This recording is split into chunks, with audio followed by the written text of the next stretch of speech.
پکاری سکینہ نے شہ کی سنی،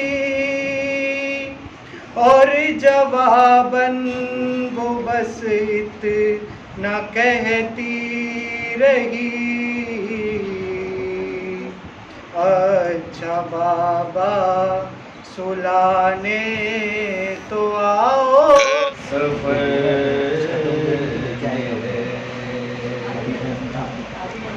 بابا سفر میں ہے، بابا سفر میں ہے میرا بھیا، سفر میں ہے، واپس نہ جائیں، کہہ دو اندھیروں سے واپس نہ جائیں، جاگی ہوئی چین مجھ پا رہی ہے، میری سکینہ کو نیند آ رہی ہے، اور شاید رسل کی اذیت ہوئی کم، مدم کرو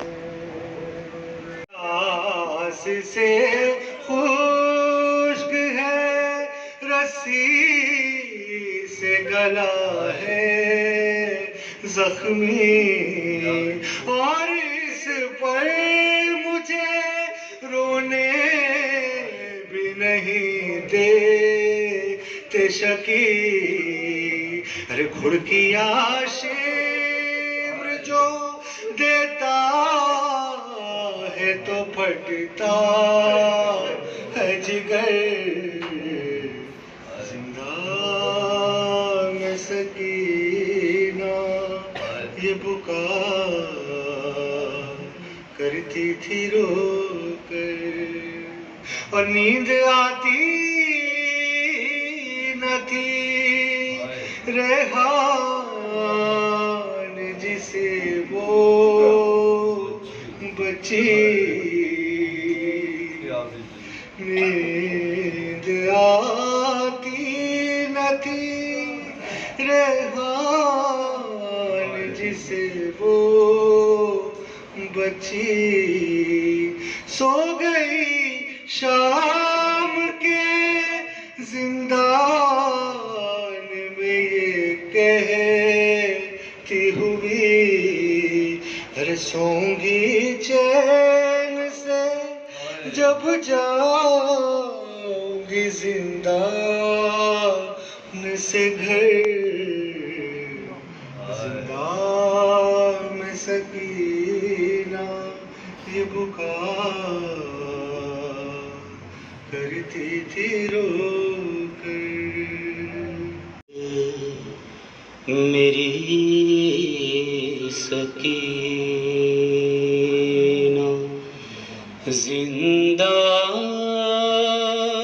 میں سو گئی ہے، رو رو کے میرے غم میں، رو رو کے میرے غم میں خاموش ہو گئی ہے شاید میری سکینہ،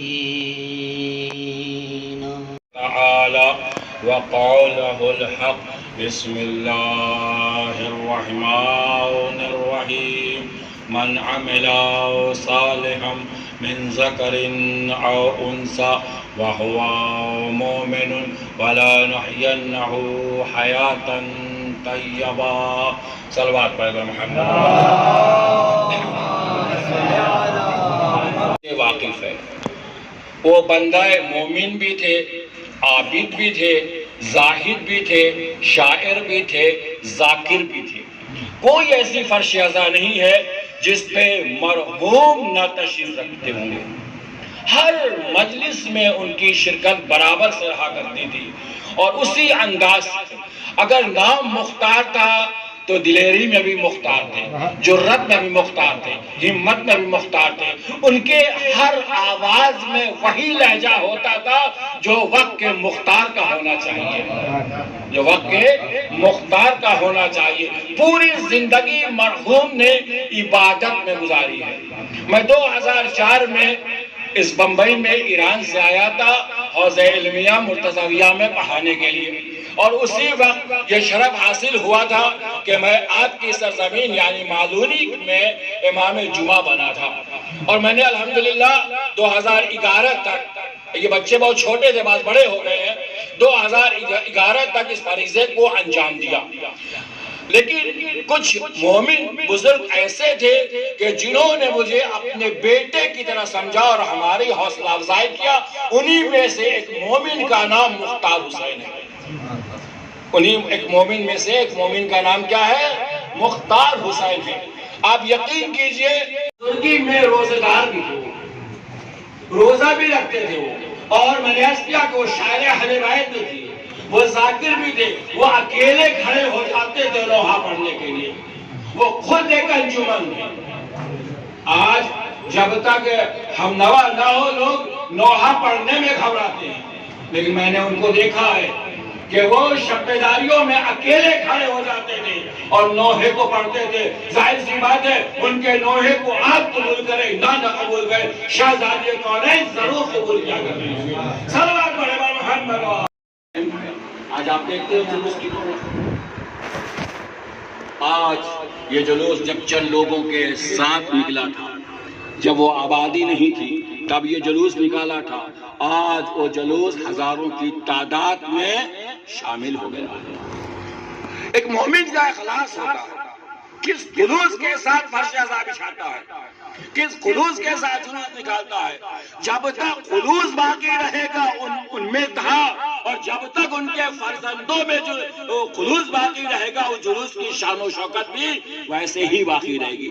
اب اس کو سنبھالنا جو باپ نے، دیکھیے بہت سارے باپ مرتے ہیں اور اپنے اولاد کے لیے خزانے چھوڑ جاتے ہیں، دولت چھوڑ جاتے ہیں، زمین چھوڑ جاتے ہیں، بہت ساری چیزیں چھوڑ جاتے ہیں. لیکن یہ چیزیں جب والدین چھوڑ کر جاتے ہیں نا تو بعض مواقع پر بچوں میں اختلاف ہو جاتا ہے نا. زمین جائیداد زر ان چیزوں میں اختلاف ہو جاتا ہے.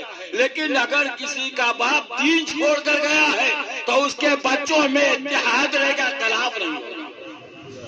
اس کے بچوں میں اتحاد رہے گا. عقیدہ چھوڑ کر گئے ہیں، دین چھوڑ کر گئے ہیں، شریعت کے احکامات بچوں کو بتا کے گئے ہیں. لہٰذا ان کو سب سے بڑی جو دولت ان کے والدین دے کر گئے ہیں وہ سب سے بڑی دولت عزاداری دے کر گئے ہیں. اپنے بچوں کو سب سے بڑی دولت جس میں کوئی اختلاف نہیں ہے. موت جب صاحب کردار سے ٹکراتی ہے، موت جب صاحب کردار سے ٹکراتی ہے وہ تو مرتا ہی نہیں، موت ہی مر جاتی ہے. موت جب صاحب کردار سے ٹکراتی ہے وہ تو مرتا ہی نہیں، موت ہی مر جاتی ہے. موت کو موت دینا کمال ہے.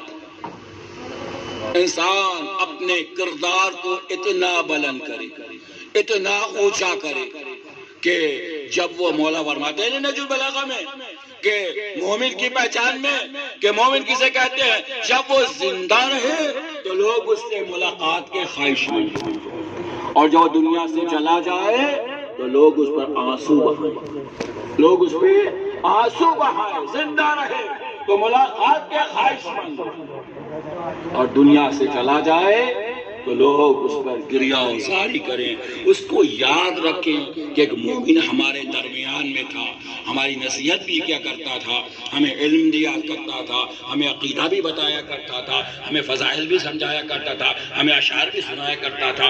ایسی شخصیت کا نام تھا، ایسی شخصیت کا نام مختار حسین تھا۔ اس لیے میں نے آیت کا جو انتخاب کیا ہے سورہ نحل آیت نمبر 97، من عمل صالحا من ذکر او انثی، جو بھی نیک کام کو انجام دے گا، چاہے وہ مردوں میں سے ہو یا عورتوں میں سے، وَهُوَ مُؤْمِنٌ، مومن بھی ہونا چاہیے، عمل صالح نہیں فقط، ورنہ بعض افراد کہہ دیں گے کہ بھئیہ وہ تو ہم سے بڑی عبادت کرتے ہیں، دیکھئے 5 وقت مسجدوں میں جاتے ہیں، وہ روزے بھی رکھتے ہیں، حج میں سب سے زیادہ انہیں کی بھیڑ ہوتی ہے، اور زکوٰۃ بھی ماہ رمضان میں نکالتے ہیں، لیکن قرآن نے آگے ایک شرط لگا دی۔ کیا شرط لگا دی؟ کہ وَهُوَ مومن، وہ مومن بھی ہونا چاہیے۔ ہمارے یہاں مومن کی تعریف کسے کرتے ہیں؟ مومن کسے کہتے ہیں ہمارے یہاں؟ کہتے بڑا مومن ہے، لمسادہ لباس پہنتا ہے، پھٹی چپل پہنتا ہے، پھڑا لباس پہنتا ہے، گندا رہتا ہے، کہتے مومن ہے۔ یہ مومن نہیں، غلیظ ہے۔ آپ جسے مومن کہتے ہیں نا، وہ مومن ہے ہی نہیں۔ مومن پاکیزہ رہتا ہے، طیب و طاہر رہتا ہے، اچھے لباس پہنتا ہے، خوشبو لگاتا ہے۔ مومن ایسا ہوتا ہی نہیں، مومن ایسا ہوتا ہی نہیں کہ پیدل چل رہا ہے، پھڑے کپڑے پہنے ہوئے، جوتے ٹوٹے ہوئے پہنے ہوا، نہیں، اصلاً وہ مومن نہیں ہے، وہ مومن ہے ہی نہیں ہے۔ مومن کی شان یہ ہے کہ جب وہ نکلے تو لوگ اس کو دیکھ کر اس کا احترام کریں، اس کی عزت و توقیر کرے، مومن اسے کہا جاتا ہے، اور نہیں بلکہ لفظ بدل جو قرآن نے کہا ہے، وَهُوَ مُؤْمِنٌ، وہ مومن بھی ہونا چاہیے، وہ مومن بھی ہونا چاہیے۔ مومن کون ہوگا؟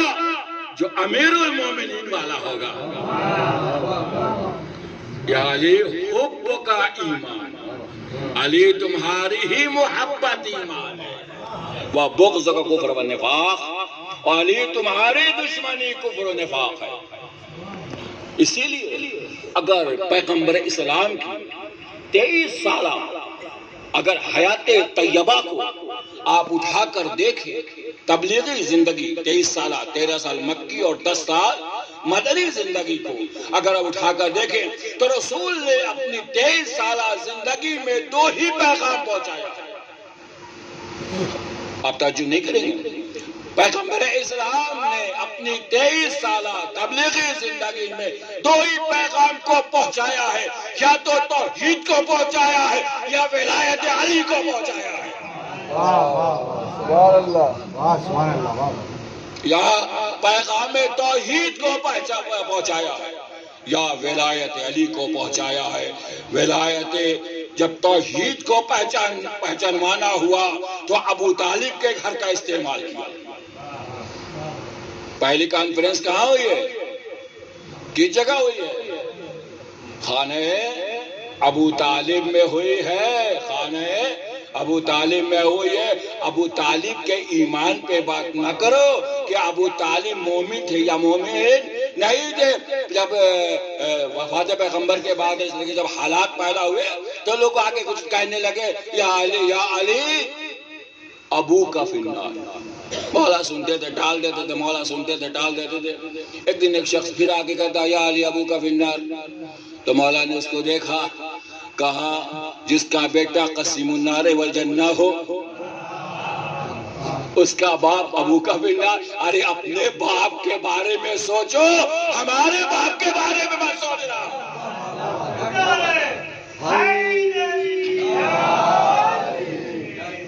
اپنے باپ کا خیال کرو، ان کے بارے میں سوچو وہ کہاں ہے، کہیں اسفل السافلین کی منزل میں نہ ہو، کہیں اسفل السافلین کی منزل میں نہ ہو۔ ابو طالب، یہ جو جگہ ہے یہاں پر مرحوم جب تک زندہ تھے جناب ابو طالب علیہ السلام کے لیے پروگرام کراتے تھے نا، جشن کراتے تھے، ہاں جشن کراتے تھے یہاں پر وہ، میں نے شرکت کیا، پڑھا بھی ہے وہ جشن میں جو ہے وہ.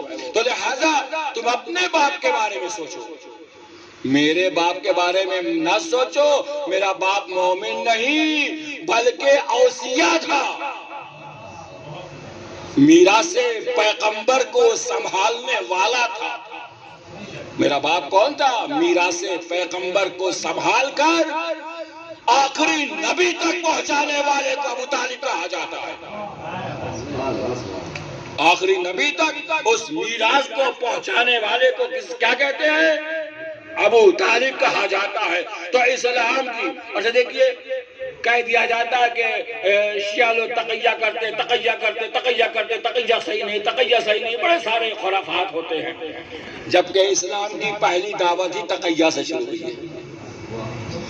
اسلام کی پہلی عالی جاؤ کھانے کی دعوت دے دو، یہ نہیں کہا جاؤ تبلیغ رسالت کی دعوت دے دو. کیا کہا؟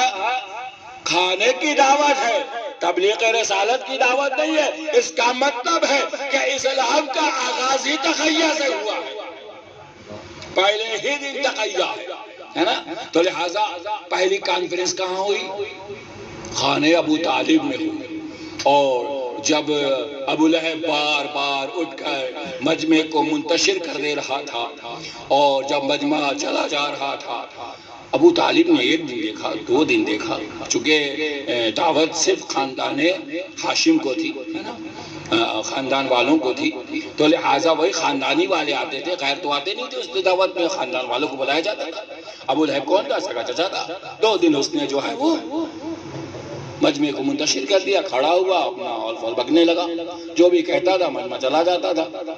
تیسرے دن جب یہ دعوت ہوئی، دیکھیے مبلغ ہارتا نہیں ہے.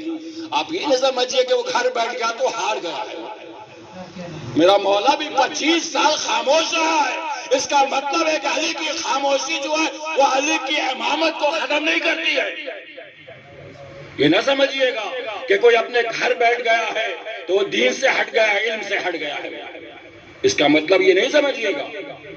تو لہذا جب تیسرا دن ہوا اور پھر وہی مجمع، وہی گھر خاندان کے لوگ آئے، اور پھر جب رسول اللہ نے اپنے پیغام کو پہنچانا چاہا، ایک مرتبہ ابو لہب کھڑا ہوا. جیسے ہی کھڑا ہوا اب ابو طالب میں نے کہا پہلی اسلام کی کانفرنس کہاں ہوئی ہے؟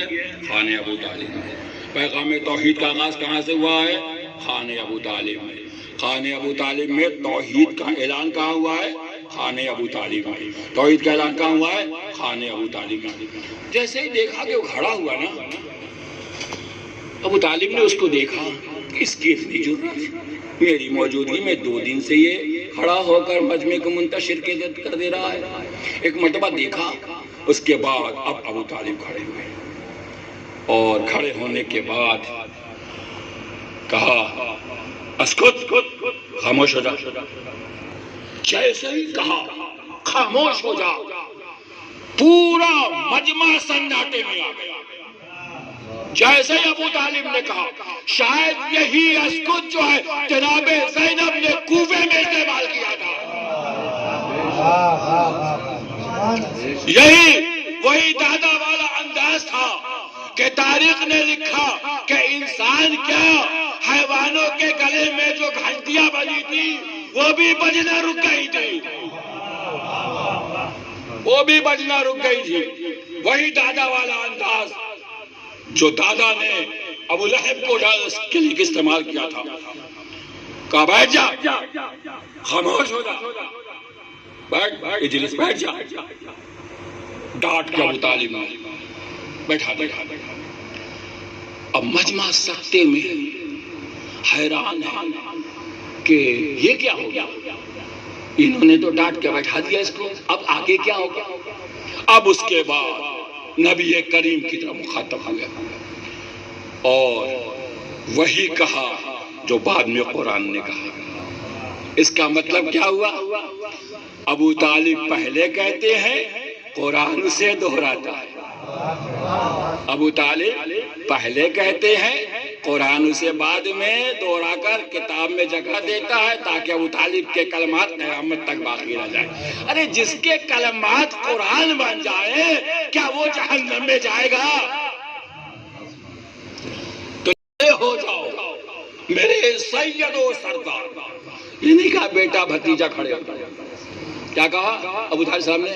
قم یا سیدی و مولائی، کھڑے ہو جاؤ میرے سید و سردار، بلغ پیغام پہنچا دو، ما انزل الیک من ربک، جو تمہارے پروردگار کی طرف سے نازل ہو چکا ہے۔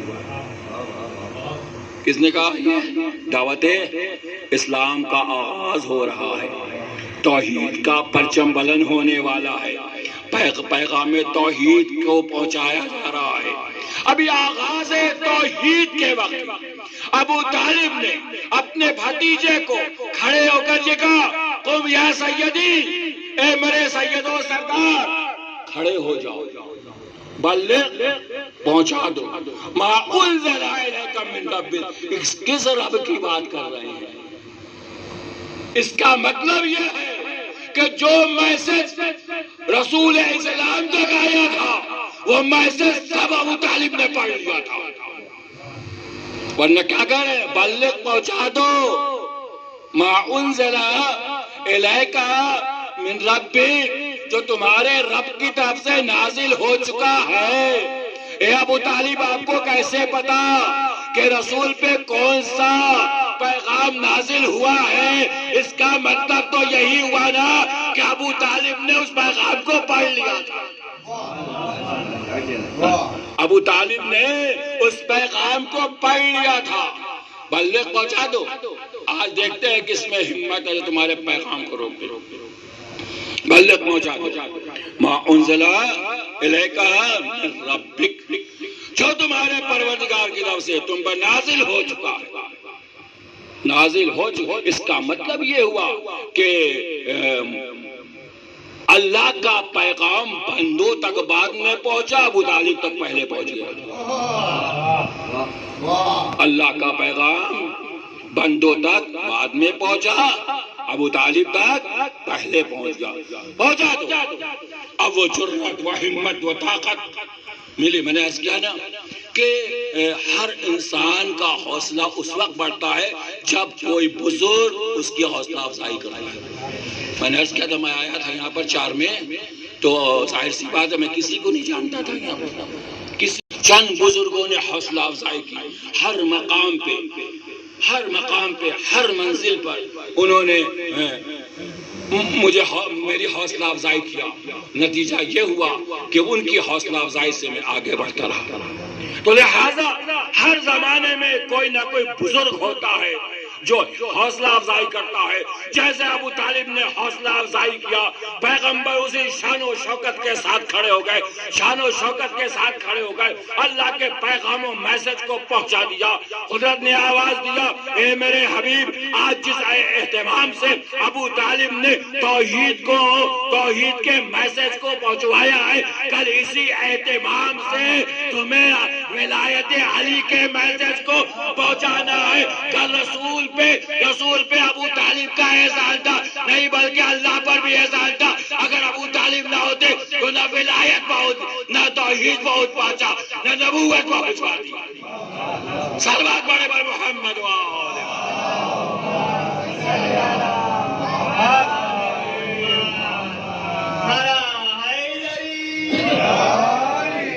اسی انداز سے اور انداز میں بھی تبدیلی، لہجہ بھی وہی، کلام بھی وہی، انداز بھی وہی جو دعوت ذوالشیرہ میں ابو طالب نے کہا تھا۔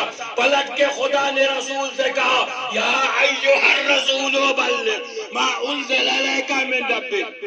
آج نہ اللہ نے کہا محمد، نہ ابو طالب نے کہا محمد۔ ابو طالب نے کہا قم یا سیدی، اے میرے سید و سردار کھڑے ہو جاؤ۔ ابو طالب نے سید و سردار کہہ کے کھڑا کیا پیغام توحید و رسالت کو پہنچوانے کے لیے۔ آج رسول اللہ سے اللہ کہہ رہا ہے کیا کہا یا ایھا الرسول بلغ ما انزل الیک من ربک وان لم تفعل فما بلغت رسالته، اگر تم نے اس احسان کو نہیں چکایا تو تمہاری رسالت قبول نہیں کروں گا، کو کسی بھی بات کو قبول نہیں کروں گا۔ اب ذرا سوچیں تو بغیر ولایت کے تبلیغ رسالت مکمل نہیں ہے تو بغیر ولایت کے مسلمانوں کی عبادت کیسے مکمل ہو جائے گی؟ بغیر ولایت کے تبلیغ رسالت مکمل نہیں تو بغیر ولایت علی کے، بھائی علی کی ولایت ہے کیا؟ غور کیا کبھی آپ نے کہ علی کی ولایت کیا ہے؟ علی کی ولایت توحید کا قلعہ ہے۔ کیا علی کی ولایت ہے کیا؟ علی کی ولایت توحید کا قلعہ ہے، اور جب انسان قلعہ میں آ جاتا ہے تو ہر چیز محفوظ ہو جاتی ہے۔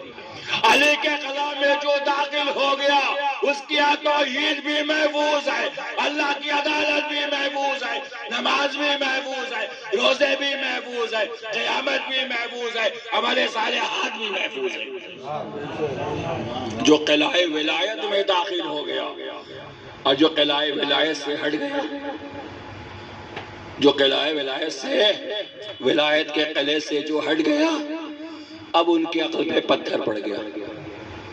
اب آپ غور کریں، وضو کریں گے تو بالکل قرآن کے برعکس، نماز پڑھیں گے تو قرآن کے برعکس، روزہ رکھیں گے تو نیت غدن کی کریں گے۔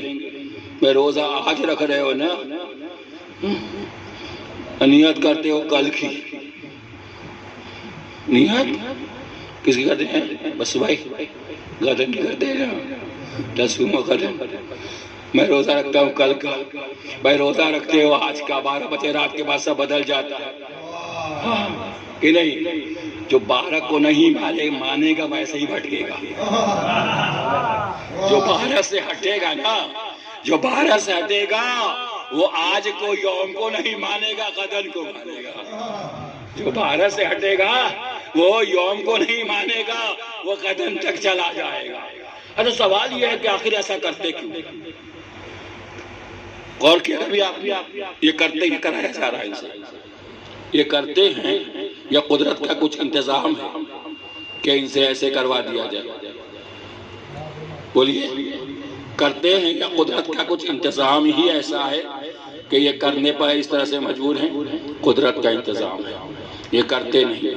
اگر یہ بھی صحیح عبادت کر کے اللہ کے یہاں چلے جاتے تو شیطان کی دعوے دار ہو جاتے۔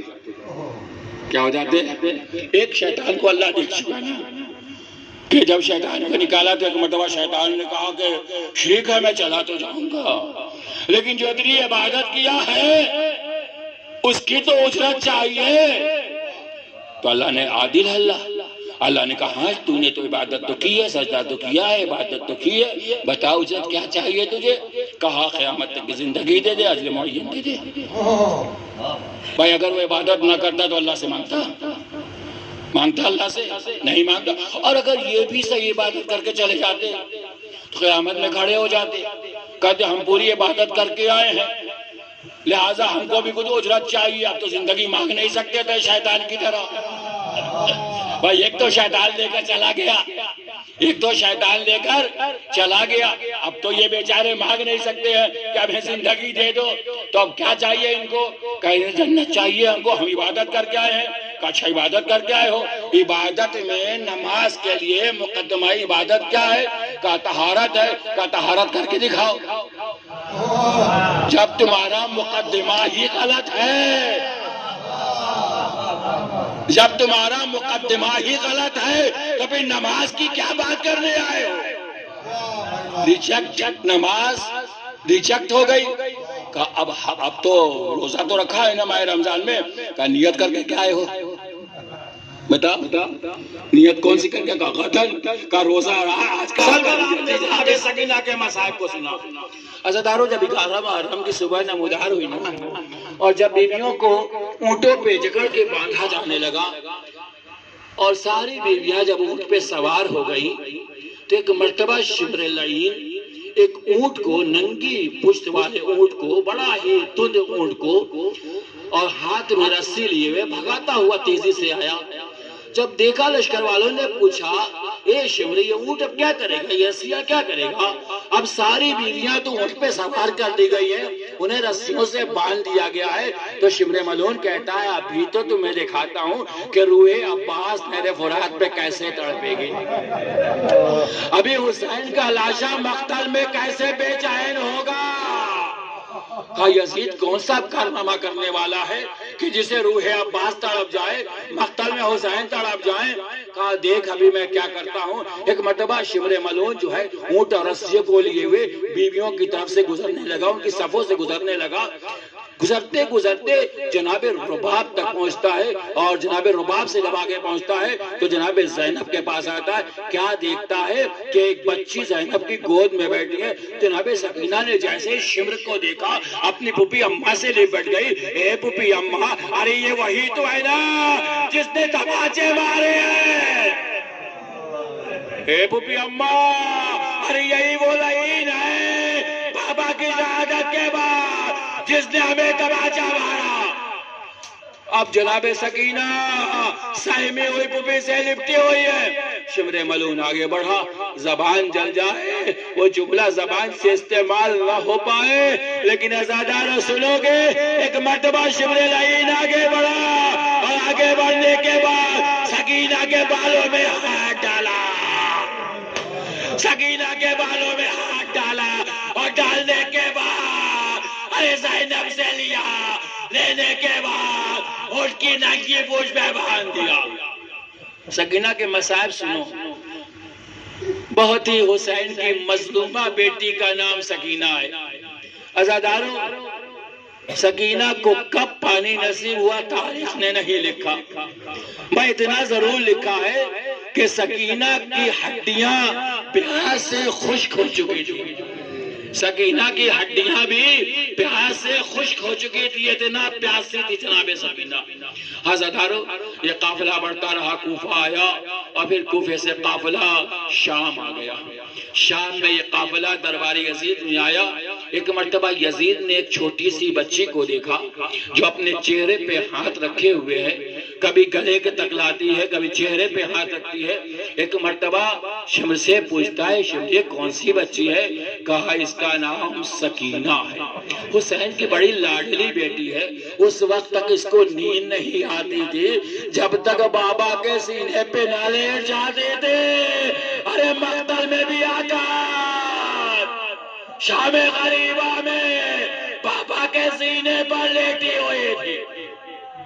کہا اچھا یہ حسین کی بیٹی ہے؟ ہاں، اب شمر مخاطب ہوتا ہے، سکینہ تو حسین کی بیٹی ہو؟ کہا ہاں میں حسین کی بیٹی ہوں۔ کہا سکینہ یہ بتاؤ کہ تمہارا ایک ہاتھ گلے پر اور ایک ہاتھ چہرے پر کیوں ہے؟ کہا یزید تیرے سپاہیوں نے میرے چھوٹے قد کا لحاظ نہیں کیا ہے، میرے بڑوں کے ساتھ باندھ دیا ہے۔ جب میرے بڑے کھڑے ہوتے ہیں نا میرا گلا رسیوں سے کھنچ جاتا ہے، اور میں اپنی درد کو کم کرنے کے لیے کبھی اٹھتی ہوں کبھی بیٹھ جاتی ہوں۔ ہاں عزادارو، پھر سکینہ سے سوال کرتا ہے سکینہ یہ بتا کہ تمہارا ایک ہاتھ چہرے پہ کیا کا ملعون پردہ میرے گھر سے ایجاد ہوا ہے؟ ارے تیرے خلیص فوجیوں نے میرے ماں پھوپھی کے سر سے چادریں چھین لی ہے، ان کے بال بڑے ہیں، انہوں نے چہرے کو چھپا رکھا ہے، ابھی تو میرے بال بھی اتنے بڑے نہیں ہیں، میں نے اپنے ہاتھوں سے چہرے کو چھپا رکھا ہے۔ ہاں عزادارو، پھر یزید کہتا ہے سکینہ واقعاً تمہارے بابا تمہیں بہت زیادہ مانتے تھے؟ کہا ہاں میرے بابا مجھے بہت زیادہ مانتے تھے، بہت زیادہ۔ کہا امتحان لے لوں؟ کہا یزید جو بھی تجھے امتحان لینا ہے۔ کہا سکینہ تمہارا امتحان یہ تشت طلح میں تیرے باپ کا سر رکھا ہوا ہے، ایک مرتبہ اپنے بابا کو آواز دے، اگر تیرے بابا کا سر تیری آغوش میں چلا جائے گا میں سمجھ جاؤں گا تیرا بابا تجھے بہت پیار کرتا تھا۔ بس ایک مرتبہ سکینہ نے ارے جلے ہوئے کنڈے کا داور پھیلا دیا، اے بابا ارے یزید ملعون ہماری محبت کا امتحان لے رہا ہے۔ بابا ایک مرتبہ سر حسین تشتی تلا سے بلند ہوا، سکینہ کی گود میں آ گیا، رخسار پہ رخسار رکھ دیا. بابا اے بابا، تیری شہادت کے بعد تیری سکینہ کے دامن میں آگ لگا دی گئی، تازیانے مارے گئے، اب سر لے لیا گیا. لیکن ایک موقع اور آتا ہے زادارو، جہاں سکینہ سو کر بیدار ہوئی ہے اور اب اس کی آنکھ جو کھلی ہے اس کا گریہ شروع ہو گیا ہے، اور اتنا گریہ کر رہی ہے سکینہ خاموش نہیں ہوئی. سید سجاد نے کہا بوبی اماں میری بہن کو میرے حوالے کے لیے زنجیروں کو سنبھالا، سکینہ کو گود میں لیا. اے بیٹی سکینہ، اے میری بہن، ارے کیوں رو رہی ہو؟ کیا دیکھ لیا؟ کہا بابا کے سر کو دیکھا ہے. آزادارو، اب یہ دوسری مرتبہ حسین کا سر آیا. اب جو سر آیا سکینہ نے سر کو لیا، لیکن اب سکینہ بھی نہ رہی. زندان شام میں سکینہ اپنے بابا سے ملحق ہو گئی. سجاد نے گلے سے لگا لیا.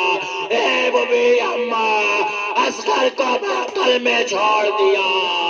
سکینہ زندان سے چلی گئی.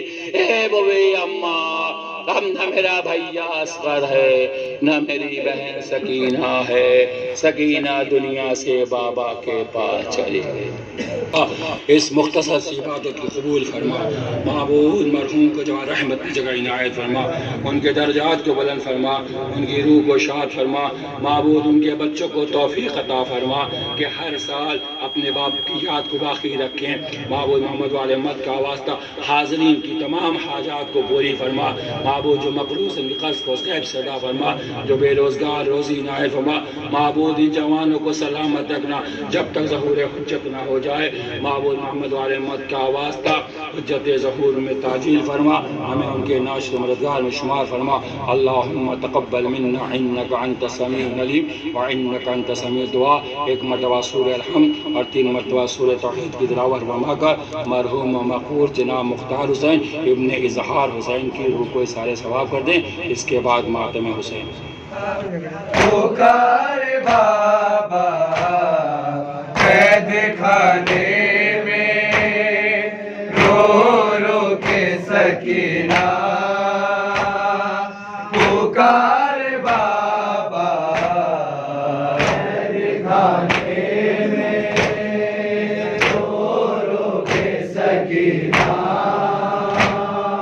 پکار بابا قید خانے میں رو رو کے سکینہ، پکار بابا قید خانے میں رو رو کے سکینہ، پکار بابا قید خانے